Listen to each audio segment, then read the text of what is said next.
जनी कौन बेर आही, कौन जनी कौन बेर आही, औ कौन लाल जाही, अजी कौन छुट जाही, अपन मन के तैयार रखा संगी रे। कौन जनी कौन बेर आही, कौन लाल जाही, औ कौन छुट जाही, अपन मन के तैयार रखा संगी रे।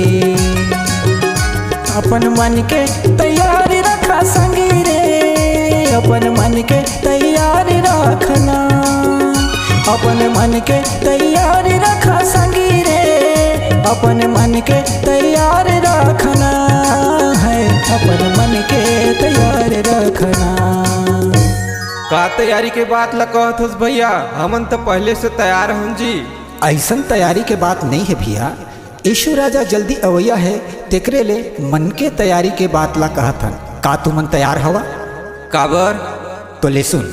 कौन जनी कौन बेर आही, औ कौन लाल जाही, अपन मन के तैयार रखा संगी रे। कौन जनी कौन बेर आही, औ कौन लाल जाही, जी कौन छुट जाही, अपन मन के तैयार रखा संगी रे।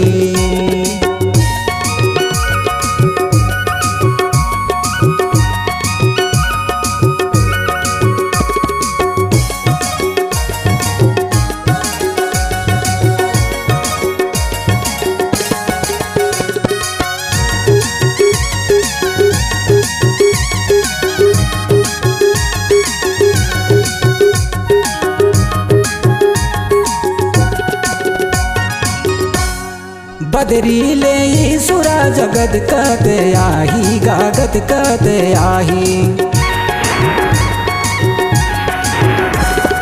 बदरी ले सुरा जगत कद आही, गागत कद आही, बिजली चमकत जैसे झटले आ जाही, गा झटले आ जाही।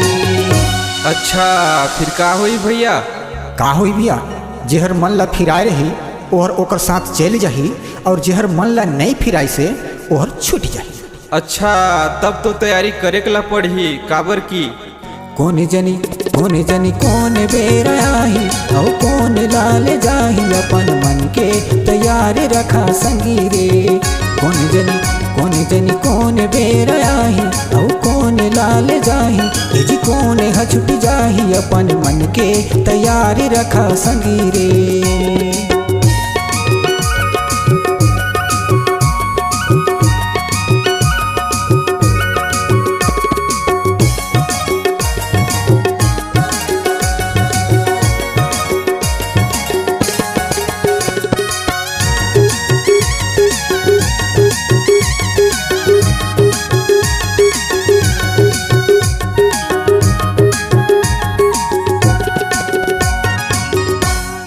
दुई जने हर संग में रही, एक जनी उठ जाही, गा एक जनी उठ जाही, दुई जने हर संग में रही, एक जनी उठ जाही, गा एक जनी उठ जाही, धर्मीला उठाए लही, पापी छुट जाही, गा पापी छुट जाही। ए तो अड़बड़ हो जाही भैया, मैं कैसे करो जी, महू ला कुछ बताना। भैया दूसर बर गंदा बुरा सोच विचार ला निकाल देवा, और अपन मन ला साफ रखा। हाँ सही लगा था भैया जी, काबर की? कौन जनी कौन बेर आही, औ कौन लाल जाही, अपन मन के तैयार रखा संगी रे। कौन जनी कौन बेर आही, औ कौन लाल जाही, जी कौन छुट जाही, अपन मन के तैयार रखा संगी रे।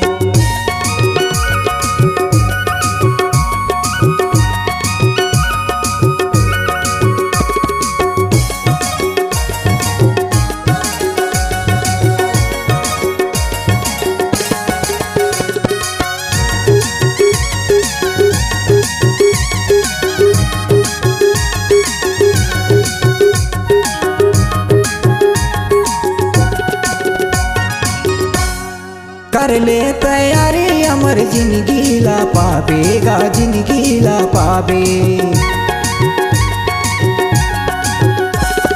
कर ले तैयारी अमर जिंदगी ला पावेगा, जिंदगी ला पावे। नहीं मिले मौका संगी पाछुले पछतावेगा, पाछुले पछतावे। हाँ बढ़िया कहा था भैया जी, मैं तैयारी कैसे करूं तेला बतावा। अच्छा तैयार होना चाहता तो विश्वास के साथ यीशु मसीह के नाम से पश्चाताप करा और अपन जीवन भर भलाई के काम करत रहा। कौन जनी कौन बेर आही और कौन लाल जाही, अपन मन के तैयार रखा संगी रे। कौन जनी कौन बेर आही और कौन लाल जाही, जी कौन छुट जाही, अपन मन के तैयार रखा संगी रे। अपन मन के तैयार रखा संगी रे, अपन मन से तैयार रहना। अपन मन के तैयार रखा संगी रे, अपन मन से तैयार रहना है, अपन मन से तैयार रहना। कौन जनी कौन बेर आही, कौन लाल जाही और कौन छुट जाही, अपन मन से तैयार रह संगी रे। कौन जनी कौन बेर आही और कौन लाल जाही, जी कौन छुट जाही, अपन मन से तैयार रह संगी रे। अपन मन से तैयार रह संगी रे, अपन मन के तैयार रखा संगी रे। अपन मन से तैयार रह संगी रे, अपन मन से तैयार रहना।